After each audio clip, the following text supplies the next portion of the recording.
Un saludo especial para todas y todos. En este panel sexto de la muestra bíblica vamos a tocar el tema de Egipto y sus dioses, Egipto y su religión. Vale la pena asomarnos a Egipto y sus dioses, porque casi siempre desde nuestro punto de vista propio, de nuestra propia religión, la tendencia es a despreciar, a desvalorar y a veces hasta perseguir a otras religiones y a otros dioses porque los creemos falsos. Que se nos quede grabada en el alma que para la misma Biblia, Yahvé es el Dios de los dioses, es decir, el superdios, que quiere decir que la misma Biblia, en el fondo, a pesar de todas sus persecuciones, le da valor a la religión de los otros.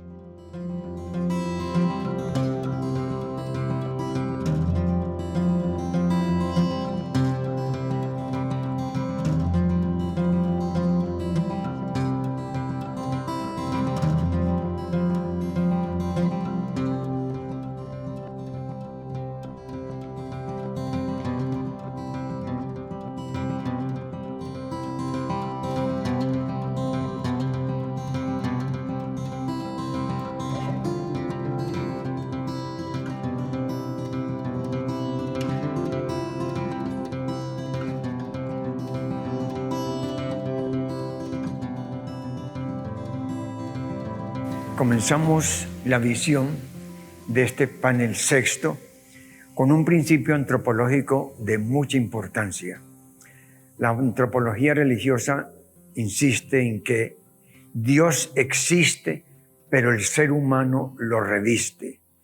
Por eso, cada cultura tiene un Dios diferente, porque cada cultura engendra en los fieles religiosos una imagen de Dios propia de acuerdo a su historia. Entonces, si aplicamos esto a la historia de Israel, a la historia de Egipto, que estamos en este momento confrontando y complementando, nos damos cuenta que Egipto tiene una riqueza inmensa de divinidades. La pregunta que se hacen los especialistas es, ¿en realidad Egipto es una religión politeísta o monoteísta? Politeísta es lo primero que sale espontáneo de una crítica de confrontación con la religión egipcia, porque de hecho tiene muchísimos dioses y diosas. Aquí tenemos un breve panorama, breve porque se pueden multiplicar en muchas más figuras de lo que era la religiosidad egipcia frente a sus dioses. Algunos dicen, de hecho, tenemos el testimonio de muchos dioses, luego Egipto es politeísta. Otros dicen, ojo, y miremos la realidad de cada uno de estos dioses y veremos que muchas veces se está hablando más que de muchos dioses, de un Dios que tiene muchas manifestaciones, de un Dios que tiene muchos rostros, porque hay muchas subculturas debajo de la gran cultura egipcia, hay muchas regiones, muchos intereses, entonces se puede multiplicar la imagen pensando siempre en un Dios. Y eso está en el fondo de la historia y de la lucha religiosa del mismo pueblo. En general, Egipto es una religión en la cual predomina como la luz, el calor, el fondo de una divinidad de vida que está resumida en la luz del sol, el dios Atum. Y la lucha va a ser precisamente en que va a haber dirigentes políticos, pero que inciden en la religión, donde van a imponer un solo Dios en Egipto. Van a reunir como todas las energías de todos los dioses y van a sacar de todos ellos la gran energía de la gran divinidad Atum. Eso le ocurrió a Amenofis IV, que fue el de la idea de unificar todas las imágenes de Dios, toda la religiosidad egipcia en una sola figura, en una sola realidad. Pero le salió caro porque el pueblo y los dirigentes interesados en sus regiones no lo permitieron. Y él tuvo que huir, fundar una nueva capital, Amarna, de la cual vamos a hablar en el siguiente módulo, y al fundar esta capital prácticamente aceptar la derrota religiosa que sufre de que el pueblo no le acepta la unificación religiosa bajo una sola imagen, pero aceptar también la parte positiva, porque van a ser una cultura muy rica y que nos va a aportar bíblicamente como grandes cosas, como lo veremos. Entonces, en este panel de la multiplicidad de dioses, estamos valorando mucho la figura del dios Horus, que va a ser como el dios supremo. Aquí tendríamos una de esas figuras de Horus, esta otra vista de frente, entre sus patas hay una figura, generalmente es la figura del político, del faraón que esté gobernando y que se pone bajo la protección del Dios. El Dios lo cobija, el Dios lo protege. En el panel anterior veíamos la figura del famoso rey Kefren y a la divinidad Horus que lo abarca, lo abraza por detrás. Muchos ven en esa figura de Kefren que vimos antes y en esta del faraón cobijado bajo la sombra de Horus, como si la divinidad solamente inhabitara al poderoso.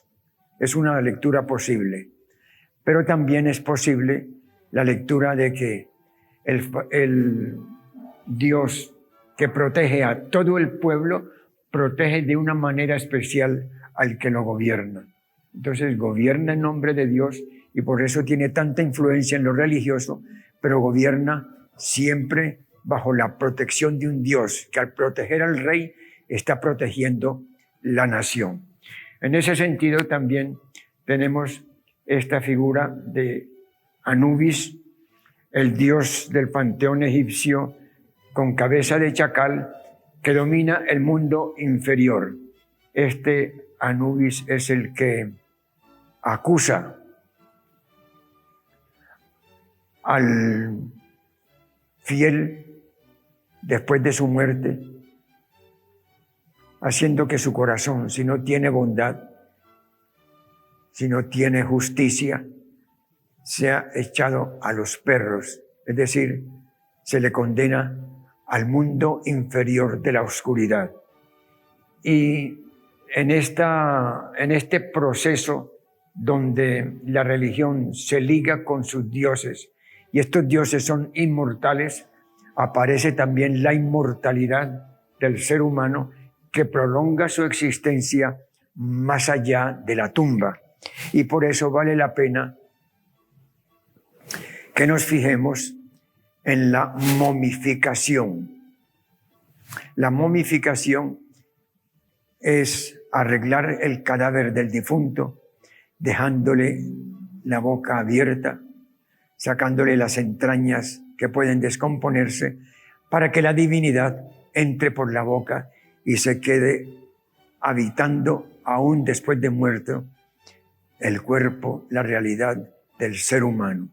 Es una imagen mítica del más allá que encontramos también en las imágenes del sepulcro de Tutankamón, donde ya esta imagen del ser humano encerrado en una tumba se le pone como esa realidad sobre la tumba que ellos pretenden que se prolongue en la vida eterna.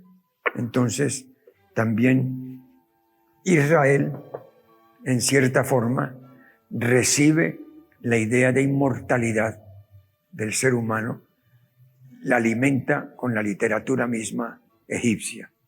En este sentido, tenemos este gran panorama religioso, espiritual de Egipto, que de una u otra manera vamos a seguir encontrando en la religiosidad del pueblo israelita. Unos pueblos beben de los otros porque esa es la historia.